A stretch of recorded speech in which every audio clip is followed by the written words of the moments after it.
Dormir bem é indispensável para que nosso corpo possa descansar. Alguns hábitos podem prejudicar o sono e levar à insônia. Veja na reportagem. Algumas pessoas têm graves distúrbios no sono, mas a maioria é insone por culpa própria. Só parar para pensar nos seus hábitos antes de ir para a cama. Pois é, depende mais de você do que de qualquer remédio que as pessoas receitam por aí e vão tomando indiscriminadamente. Aí vem o problema: dependência e mais insônia. O grande medo que a gente tem é que a pessoa tem uma doença, como nós vimos, pode ser uma apneia, pode ser movimentos anormais de pernas, ela toma um remédio para dormir, ela vai dormir, mas ela não está tratando essa doença, então o risco é grande, né? Então antes de nós indicarmos para um paciente o remédio para dormir, nós sempre nos certificamos qual doença ele tem. Várias doenças podem causar insônia, até mesmo a apneia do sono pode fragmentar o sono. Seria um erro dar um remédio para dormir.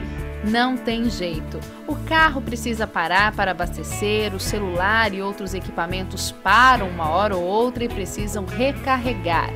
E no caso de nós, seres humanos, o intervalo para dormir faz parte da vida. Não só parte, como também podemos comprometer a vida, para bem ou para mal. Lá na casa do seu Joaquim, a Aline perdeu o direito à internet e há poucos meses começou a trabalhar. Parece que agora o sono dela vai ficar um pouco mais regular.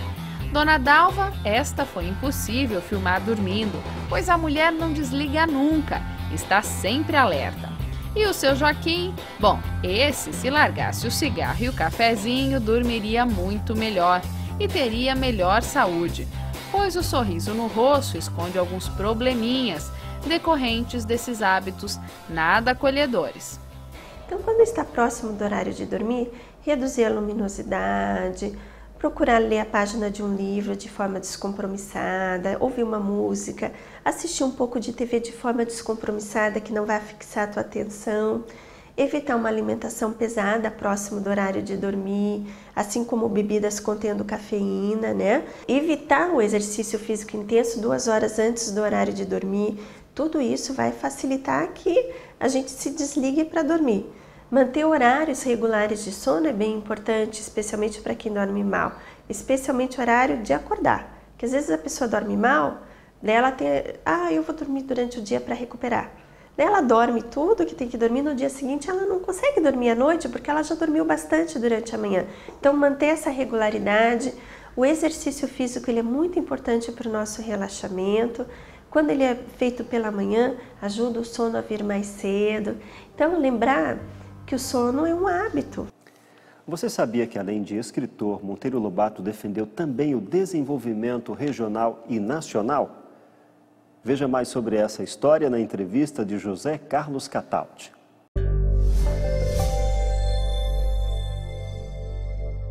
Vanderlan Ramos de Carvalho é diretor de museus de Taubaté e traz aqui informações ricas para nós. Hoje aqui na entrevista, nós fomos aí ao break e ficamos com uma pergunta no ar a respeito da situação do Monteiro Lobato e sua luta pelo petróleo. O petróleo é nosso. Monteiro Lobato brigou com o governo para exigir a exploração de petróleo, colocou no livro infantil O Poço do Visconde, né? Exatamente. E acabou sendo preso por causa disso. O Monteiro Lobato, nos anos 20, ele foi adido comercial do Brasil nos Estados Unidos. E ele se revelou assim, os Estados Unidos se revelou um encanto para ele, né, o modelo capitalista, né? Ele se encantou com aquilo. E ele achava que nós vivíamos realmente naquela história atrasada ainda do Jeca Tatu. Quando ele escreve no livro O Jeca Tatu, ele está falando desse atraso. Enquanto nós somos rurais, os Estados Unidos já está na segunda revolução industrial. Então ele imagina aquilo lá. E o que é a força motriz da indústria é o petróleo, né? A geração de energia.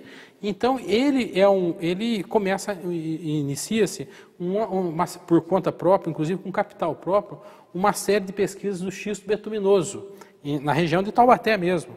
que até deu origem mais tarde à Panal, uma empresa de xisto bituminoso. E ele começa uma série de pesquisas O geológicas. solo da região é rico em xisto bituminoso, tendo em vista que foi uma restinga, né? Então nós temos aqui em Pindamonhangaba, tivemos até uma destilaria de xisto bituminoso, talvez inspirado no Monteiro Lobato. E ele e ele faz um estudo geológico no território brasileiro, e ele detectou algumas regiões que existiam petróleo, né? E ele começou a fomentar essa ideia da exploração do petróleo e tudo. O que acontece é que quando ele viveu no período do Estado Novo, no período em que Getúlio vivia. E Getúlio tinha uma ideia, o fato dele ser preso é porque o Getúlio tinha uma ideia de nacionalização até do petróleo, né? Primeiro quis desacreditar ele, olha, não tem petróleo nem nada, até para os americanos, para os outros países não enxergarem isso, que existisse isso aqui. Né? Porque ele queria construir um parque industrial, né? Então, como ele construiu, com a siderúrgica, com a indústria petrolífera, tudo. Em troca do Brasil entrar na guerra. Nacional. Então, para isso, ele tinha medo dessa informação vazar. Então, num primeiro momento, ele desacreditou o Monteiro Lobato perante a opinião pública. Monteiro Lobato realmente enfrentou o governo dele e acabou sendo preso e fichado no antigo DOPS, né? O DIP. O DIP era da imprensa e propaganda, né? O DOPS já existia. O primeiro DOPS, né, que é da polícia do Felito Miller, já existia, onde ele foi preso, né, por causa da segurança nacional, né? Em que ele falava num assunto que se vivia numa ditadura e que era um assunto proibitivo, né? Esse assunto por quê? Porque o Getúlio tinha medo que os países, principalmente os Estados Unidos, né, olhassem para essa questão do petróleo. Tanto é que a lei do subsolo, que é feita, que o subsolo é do governo, né, foi constituída nesse período. Após esses comentários todos do Lobato, para evitar, o medo do Getúlio, para evitar que as grandes petroleiras americanas quisessem explorar o nosso solo, comprassem terrenos aqui e tal. Então, a lei do que o subsolo pertence ao governo. E essas coisas todas, não só a literatura infantil, mas essa história, esse passado rico, importante, patriótico de Monteiro Lobato, você pode ver no sítio do Pica-Pau Amarelo. Mas teve uma outra novidade que o governo do Ortiz Júnior trouxe, que foi revitalizar a porta dos museus. Trouxe o Renato Teixeira, que é um taubatiano, para fazer um show na porta do museu. Foi muito concorrido. Né? Aquilo lá foi o seguinte, o Renato Teixeira, ele é taubatiano, né? Eu acho que assim, agora ele teve um período de muito sucesso na vida dele, até porque, pelo talento que ele tem, que é essa expressão que ele ficou nacional, né? Dono de um hino, que é a Romaria, né? E ele voltou às origens dele. E um dia nós recebemos a visita dele numa tarde no museu, né? Ele passou em diversos lugares, inclusive ele esteve no museu, e numa desses encontros, ele esteve lá com o Dr. Herculano, né, conosco, ele quis fazer um show lá, né, se confluiu para isso, fazer um show no museu. Uma Noite no Museu, o filme, inspirou provavelmente. Exatamente. E ele acabou paleontologia. Promovendo um show lá que, olha, foram mais de 2.000 pessoas lá. Não tinha lugar para carro, para nada. E ele, eu acho que se realizou naquilo lá. E, claro, é mais uma atração, como você está falando, para dinamizar o museu. Né? Tem sido importante até na própria formação, né? Porque alunos podem fazer pesquisas nesse Exatamente, museu. Exatamente. O museu tem pesquisa, tem essa área pesquisa da área humana e tem a pesquisa, com outra oportunidade, se quiser, eu venho aqui, para falar sobre a documentação histórica que nós temos.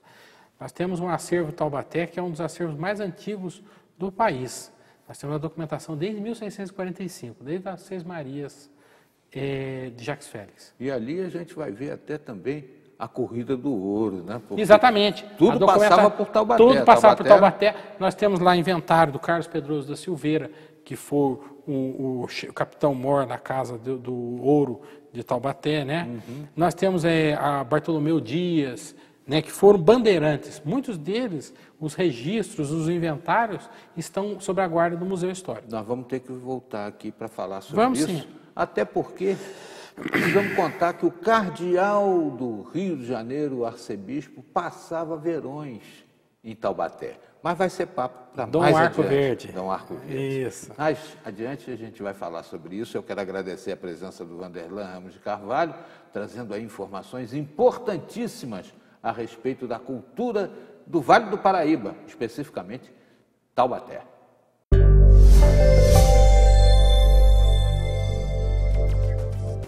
Casos de dengue em Taubaté quase dobram em relação ao ano passado.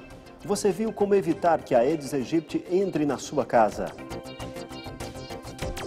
Não bastasse a valorização do dólar, governo aumenta impostos sobre produtos de informática. Consumidor vai sentir a alta nos preços. Lei determina que estacionamentos devem fracionar a hora para cobrar dos clientes. Mesmo com a economia em baixa, mercado de alimentos saudáveis não para de crescer no Brasil. Estes são os fatos mais importantes desta edição. Você pode rever tudo em nosso portal, repórtersetorial.com. Acesse e compartilhe. Visite também nossa página no Facebook, facebook.com/repórtersetorial, e nosso canal no YouTube, youtube.com/repórtersetorial. Nós temos um encontro marcado de segunda a sexta, ao meio-dia, aos sábados e domingos, às 11 da noite. O Repórter Setorial termina aqui. Eu desejo para você um forte abraço e um sorriso.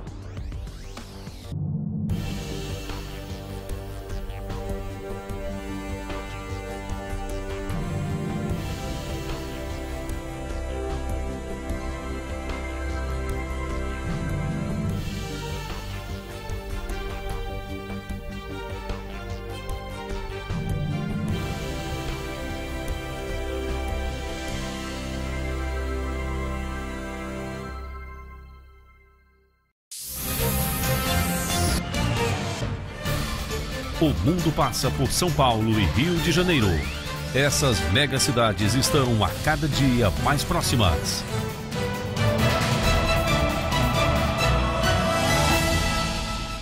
A rodovia Presidente Dutra é o caminho que liga a cidade maravilhosa à maior capital do país.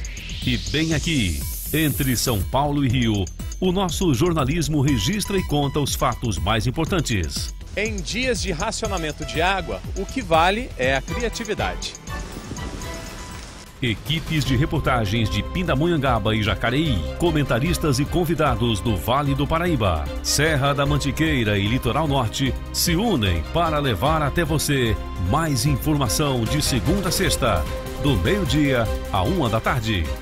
Pontualidade e mais informação. Passam por aqui mais de 220 mil veículos. Repórter Setorial, o seu jornal na TV e na internet.